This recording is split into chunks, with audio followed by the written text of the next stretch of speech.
Nestle मंच को presents emoji लहरिया। ए भैया ए भौजी ए काका ए काकी मिली जा सगरो रही कुछ न बाकी। माई के इमोशन बतोही के डरामा लइकन के मिल तनी मस्ती के खुराकी। दिन दोपहरिया हरिया अंजोरिया ठाठ बाट से पसर के अंगना दुवरिया।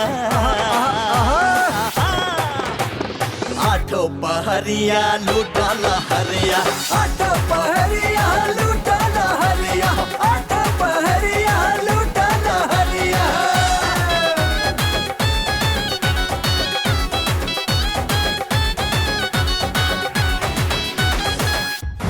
नेस्ले मंच को प्रेजेंट्स इमोजी लहरिया और भी लहर लूटे खातिर देखत रही सिर्फ ZEE22 को।